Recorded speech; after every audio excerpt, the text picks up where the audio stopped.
हृदय सूत्र के पूर्ण नाम का रहस्य। प्रिय श्रोताओं, आज हम हृदय सूत्र के पूर्ण नाम में छुपे गहरे रहस्य की बात करेंगे। हृदय सूत्र के पूर्ण नाम के 2 अनुवाद संस्करण हैं। पहला संस्करण कुमारजीव महाथेरो का अनुवाद। कुमारजीव के अनुवाद में हृदय सूत्र का नाम था, यानी महाप्रज्ञापारमिता महाविद्या मंत्र सूत्र। इसमें 5 भाग हैं। पहला, महा। यह प्राचीन संस्कृत का शब्द है। इसका सीधा अर्थ है महान और विस्तारित अर्थ है सर्वोच्च, सबसे श्रेष्ठ, अतुलनीय। दूसरा, प्रज्ञा। संस्कृत प्रजन। इसका सीधा अर्थ है महान बुद्धि। लेकिन यहाँ एक महत्वपूर्ण प्रश्न उठता है, कैसी बुद्धि को प्रज्ञा कह सकते हैं? यदि कोई व्यक्ति अत्यंत विद्वान हो, अनेक विषयों में पारंगत हो, जैसे हमारे भारतीय पुराणों में भगवान विष्णु के अवतार कृष्ण या प्राचीन महान दार्शनिक विद्वान, क्या उनकी बुद्धि को प्रज्ञा कहेंगे?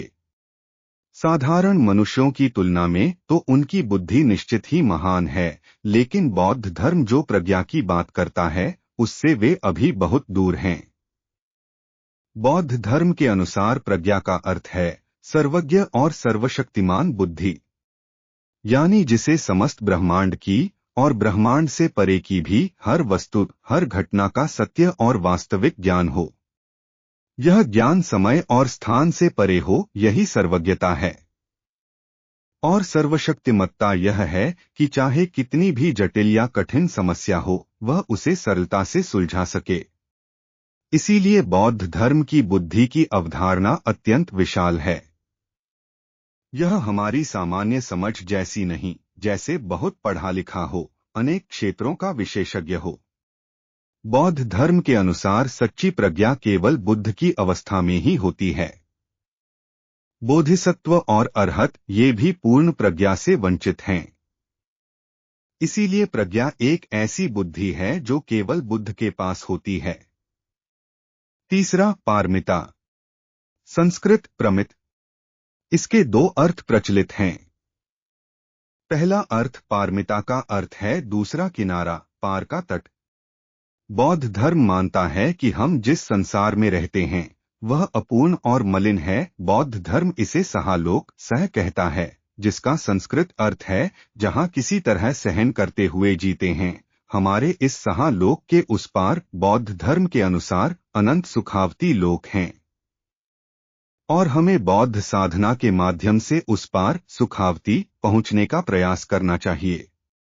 दूसरा अर्थ पारमिता में पार, पारमिता पार संज्ञा है, उस तट तक पहुंचना, और मिता प्रत्यय जोड़ने से यह क्रिया बन जाती है, उस तट तक पहुंचाना। व्यक्तिगत रूप से मुझे यह दूसरा अर्थ अधिक उपयुक्त लगता है। चौथा, हृदय। बौद्ध धर्म में हृदय के कम से कम 3 अर्थ हैं। पहला अर्थ, बौद्ध धर्म मानता है कि हृदय ब्रह्मांड का उद्गम है। आपने यह वाक्य सुना होगा, हृदय ही बुद्ध है, बुद्ध ही हृदय है। यहाँ हृदय ब्रह्मांड का आरंभ है, जो वास्तव में चीनी ताओ दर्शन के ताओ के समकक्ष है। दूसरा अर्थ, हृदय का अर्थ है मानव का हृदयंग, हार्ट। मनुष्य के जीवन में हृदय सबसे महत्वपूर्ण है, इसीलिए बौद्ध ग्रंथों में हृदय का प्रयोग सार, तत्व और मूल के अर्थ में होता है। तीसरा अर्थ, हृदय यहाँ सार और तत्व के अर्थ में है। हृदय सूत्र में हृदय का अर्थ अधिकांश विद्वान दूसरा और तीसरा, यानी सार और तत्व मानते हैं। पांचवा सूत्र, संस्कृत स्ट्रा, जिसका अर्थ है धागा या सूत्र, लाइन, थ्रेड। प्राचीन काल में सूत्र का अर्थ था मार्ग, जैसे धागा एक स्थान को दूसरे से जोड़ता है और एक जगह से दूसरी जगह पहुंचने का रास्ता दिखाता है। इससे सूत्र का विस्तारित अर्थ हुआ सर्वोच्च मानक, एकमात्र मानक, वह आवश्यक नियम जिसे मानना आवश्यक है। मैं सूत्र को आधुनिक भाषा में इंस्ट्रक्शन मैनुअल, निर्देश पुस्तिका कह सकता हूँ। जैसे किसी वस्तु को सही ढंग से उपयोग करने के लिए उसका निर्देश पत्र पढ़ना जरूरी होता है। इसलिए जब भी आप सूत्र देखें तो उसे की निर्देश पुस्तिका समझ सकते हैं। यह सरल, स्पष्ट और सटीक अनुवाद है। यहाँ एक महत्वपूर्ण बात, बौद्ध धर्म में केवल बुद्ध द्वारा कहे गए वचनों को सूत्र कहते हैं। यदि कोई बोधिसत्व कुछ कहे तो उसे शास्त्र कहते हैं, निबंध। तो यहाँ एक प्रश्न उठता है, हृदय सूत्र के दोनों मुख्य पात्र अवलोकितेश्वर बोधिसत्व और शारिपुत्र बुद्ध नहीं हैं, फिर अवलोकितेश्वर की बात को हृदय सूत्र क्यों कहते हैं? बौद्ध धर्म का उत्तर है, अवलोकितेश्वर वास्तव में बहुत पहले ही बुद्धत्व प्राप्त कर चुके थे, और भगवान बुद्ध शाक्यमुनि से भी बहुत पहले। लेकिन वे हमारी पृथ्वी में नहीं, बल्कि किसी अन्य लोक में बुद्ध बने थे। जब शाक्यमुनि बुद्ध ने हमारी इस पृथ्वी पर बौद्ध धर्म का प्रसार आरंभ किया, तो उस अन्य लोक में पहले ही बुद्ध बन चुके अवलोकितेश्वर स्वेच्छा से हमारी पृथ्वी पर आए और स्वेच्छा से बोधिसत्व का रूप धारण किया, शाक्यमुनि के सहायक बनकर बौद्ध धर्म का प्रसार किया।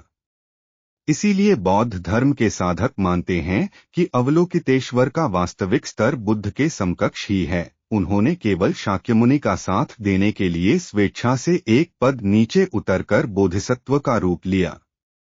इसीलिए उनके वचन भी सूत्र कहलाने के योग्य हैं। यह प्रसंग हमें बताता है कि अवलोकितेश्वर वास्तव में कितने महान हैं। उन्होंने व्यक्तिगत नाम और प्रतिष्ठा की चिंता किए बिना स्वेच्छा से बलिदान देकर बिना किसी शिकायत के शाक्यमुनि बुद्ध का साथ दिया। यह सच्ची निस्वार्थता है। तो अब का संपूर्ण अर्थ क्या होगा? इसका सुंदर हिंदी अनुवाद होगा, सर्वोच्च सर्वज्ञ प्रज्ञा के माध्यम से हमें इस सांसारिक संसार से उस पार के सुखावती लोक तक पहुंचाने वाली बौद्ध मार्ग की सारनिर्देश पुस्तिका। यही है का समग्र अर्थ। यह अनुवाद भगवान बुद्ध के विचारों के अनुरूप भी है। बुद्ध ने कहा था, यदि कोई बौद्ध ग्रंथों को शब्द दर शब्द, अक्षर दर अक्षर की व्याख्या करे तो वह व्यक्ति तीनों कालों के बुद्धों का शत्रु बन जाता है। अर्थात ऐसा व्यक्ति बुद्धवचन का सही अर्थ कभी नहीं समझ पाएगा। इसीलिए बौद्ध ग्रंथों की व्याख्या करते समय आधुनिक भाषा का सृजनात्मक उपयोग आवश्यक है, परंतु मूल भाव और विचार से विचलित हुए बिना। लेकिन बुद्ध ने यह भी कहा, मूल ग्रंथ से एक वाक्य भी हटाना असुर मार्ग की ओर ले जाता है। इसीलिए मैं श्रोताओं को मूल पाठ वाक्य दर वाक्य समझाता हूँ, क्योंकि यदि मैं केवल अपने विचार बताऊं तो मैं आपको सही मार्ग से भटका दूंगा। यह मैं कभी नहीं करूंगा। दूसरा संस्करण महाथेरो ह्वेनसांग का अनुवाद। कुमारजीव के बाद 7वीं शताब्दी ईस्वी में चीन के महान भिक्षु ह्वेनसांग एक्स्यूएनजुएन भारत आए। वे नालंदा विश्वविद्यालय में बौद्ध धर्म का अध्ययन करने आए थे। उन्होंने भी हृदय सूत्र का अनुवाद किया। ह्वेनसांग का अनुवाद कुमारजीव से थोड़ा बेहतर माना जाता है। उन्होंने शीर्षक से महा शब्द हटा दिया और नाम रखा, यानी प्रज्ञापारमिता हृदय सूत्र। अच्छा मित्रों, आज का कार्यक्रम यहीं तक। अगले अंक में फिर मिलेंगे।